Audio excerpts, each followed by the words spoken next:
located in Turkey, what's the ratio between 1.4 million and 1,400? It's very, very minimal, right? So from that perspective, it is, of course, maybe not successful yet. It needs a scaling in order to be successful. And that is where I think other business need to weigh in, helping, supporting, thinking about how their supply chains are looking like, making sure that those supply chains are resilient, because there's always a nucleus somewhere in. We brought the nucleus into Turkey with the Saklam Kobi program, but any business partner can set his own nucleus in making sure that his own supply chain is resilient as well. Asking the questions, offering training as well. We can just offer, of course, to you, in case you are interested, there is a saklamkobi.com page. Look into that, look what it can maybe add to your business as well, in case you are from businesses, and if you are from a public organization or from the government, look into that type of a program and how it can help your society, because at the end of the day, resilient small and medium-sized enterprises are the backbone of every society. It's where the investment is, more or less. It's where the workplaces are. It is where the new ideas are in most of the cases. Most of the new ideas are coming from small and medium-sized enterprises. They are not coming from big corporations, even though I'm working with a big corporation, but I have to say, a lot of those good things are coming from small ones, right? That's how it is. So look into that. That's the only thing I can tell you on that one.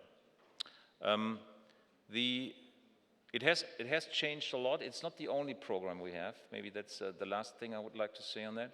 We are working within CBI, so we are one of the founding members of Connecting Business Initiative, because we think that a comprehensive approach is a better one than a single one. However, we are working in different areas, like with the ARISE network. It's part of an UN ISDR initiative related to or focused on resilient cities and resilient societies. It's a good cooperation in that organization as well, as there are many business stakeholders that are taking it serious to be responsible for a certain area, and I think that is what it is about. Take responsibility, take ownership for a certain part of the society, and that is what I can only say to businesses here in that room. Thank you. Thank you very much, Hans-Peter. I want to give the floor to His Excellency Abdulaziz Al-Ahel, the Secretary General of the Gulf Organization for Industry Consulting. You can try to answer my question, and then your remarks that you have will be most appreciated. What is your question? My question was about same question. The question was for everybody. Make life easier for everybody.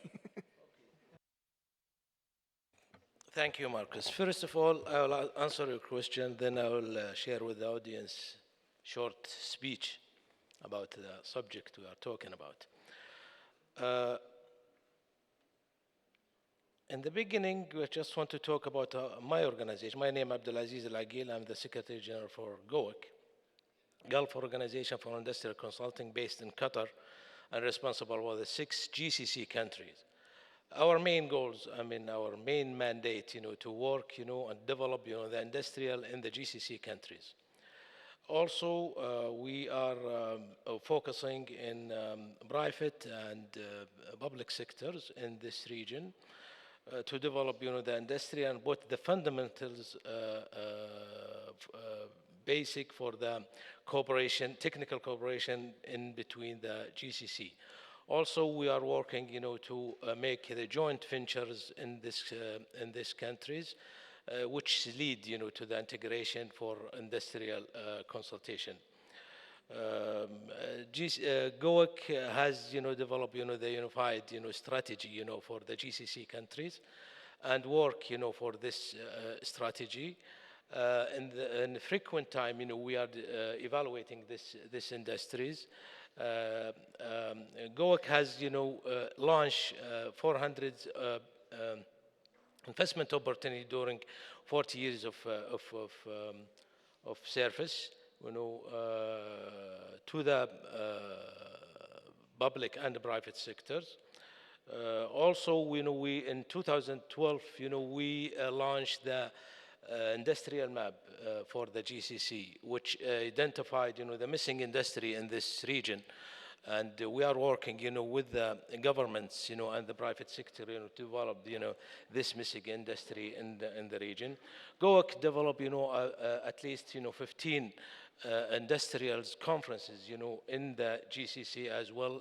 This is focused on the latest subjects which lead, to the development for the industrials, and discuss all the issues, facing, the industry at this moment. Recently, we try, to work, in between the private sector and the public sector and link them together.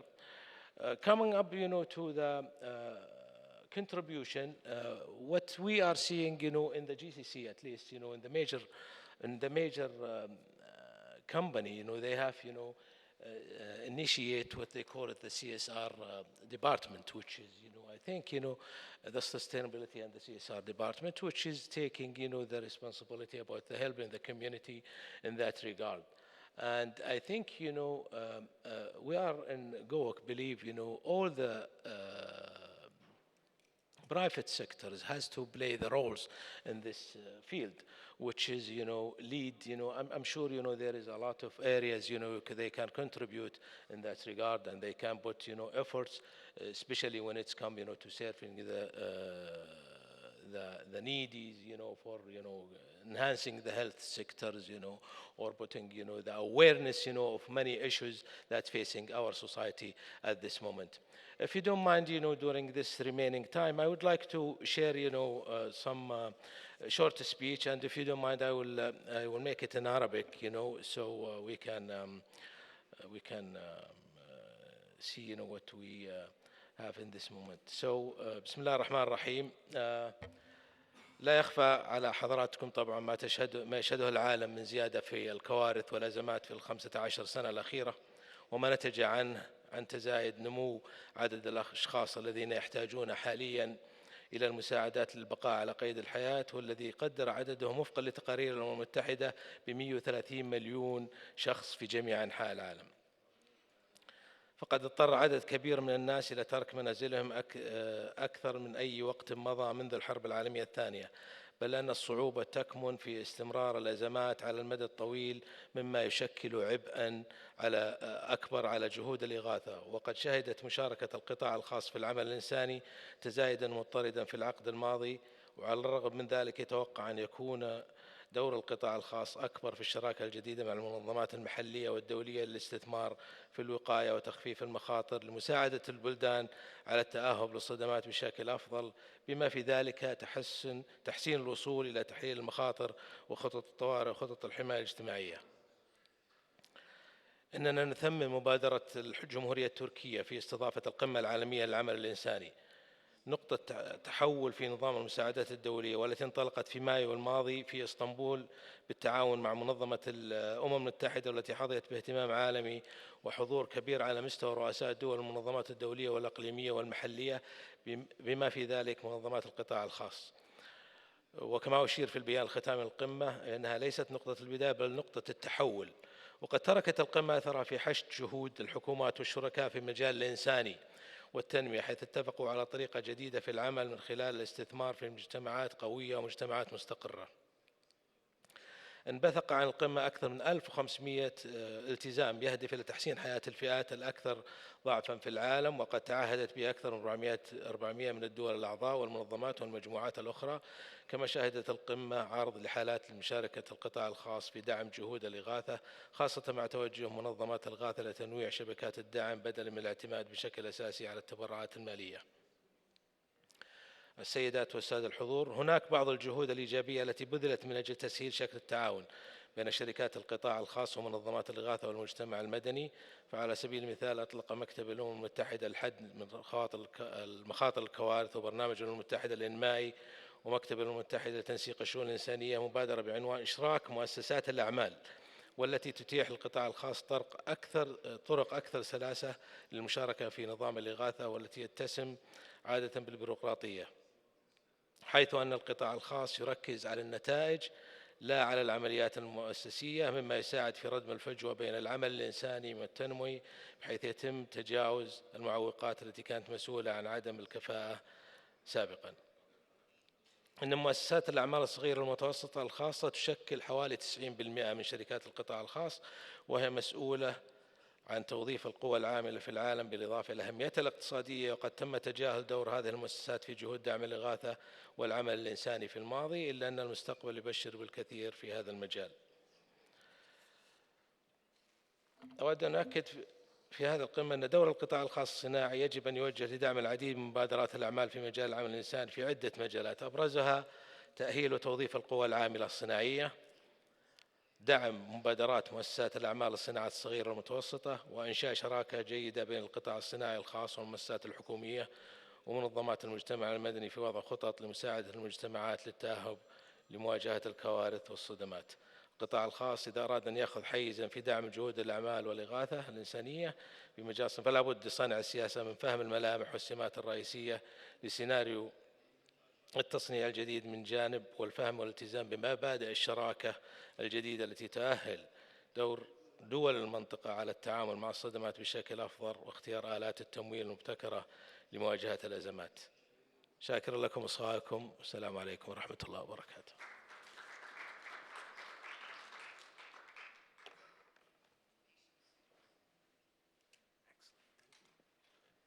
Thank you very much. Excellent. I think it's an interesting point about the industrialists in those aspects in terms of maintaining their resilience and their capacity. Last but not least, Arda Batu, Secretary General of Turconfed. Now, you are a umbrella organization here in Turkey with many, many members, and I know you are trying to work both in kind of making a bridge between some of the refugee situations and the private sector, as well as resilience in general. So if you can share how your organization works on those issues, what challenges, opportunities you see, it'd be great. Thank you. Yeah, absolutely. Thanks for the invitation to UNDP as well as the International Cooperation Platform. It's a lovely setting by the Bosphorus, so I'm sure the international guests are enjoying this setting.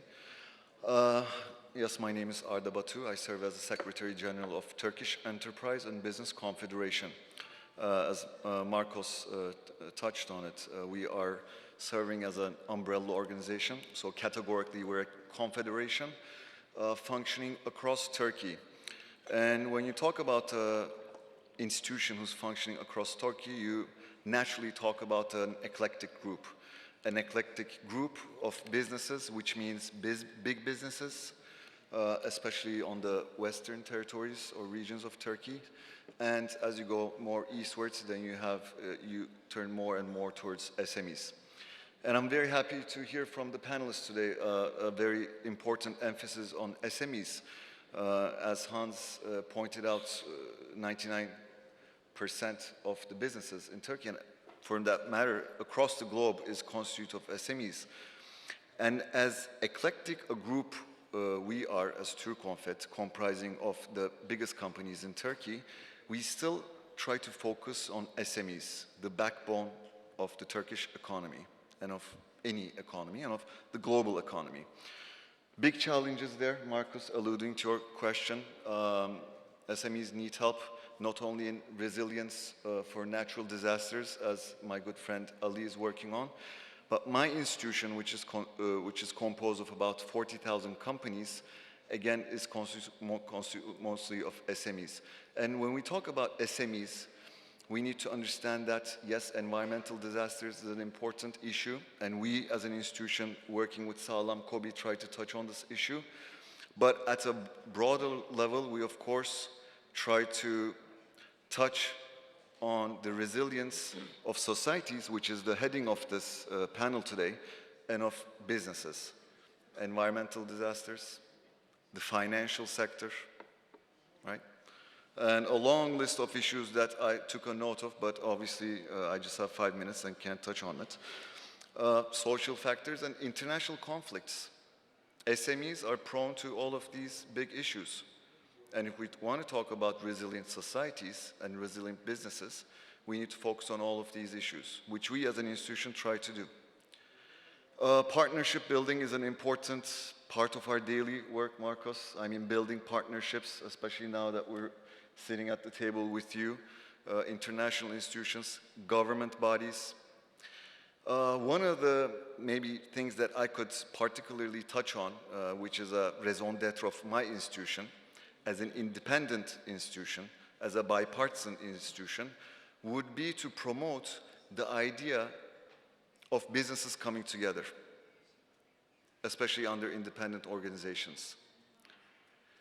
We as an institution value and we as an institution strongly promote that businesses come under institutions such as Turconfed, other counterparts across Turkey are functioning such as Turconfed, because this proves to be a very, very important leverage. If you want to push an issue, collective, the idea of collectivity is key. And of course, this goes back to the big issue of, NGO capacity building, NGO building, the sustainability of NGOs, which I know is a big issue across the globe, but especially in our part of the world. So I would maybe stress this issue that businesses need to come under and work with independent institutions, business associations, so that we can work collectively on not only disaster management, resilient in terms of environmental issues, but also cutting across all issues. When we talk about resilience and resilience of societies, we cannot disregard important issues, at least in our part of the world, about institutional capacity building. When we talk about resilience, we cannot disregard issues such as the resilience of the rule of law. It keeps up businesses. When you think about businesses globally, I mean, we have a representative from Germany today.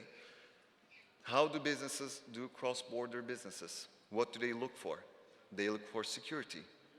They look for rule of law. They look for a sound financial system. And we as an institution, not going into details, of course, in the remaining 3-4 minutes, but we work on creating sound financial infrastructures. We work to promote the idea of rule of law, the justice system in general.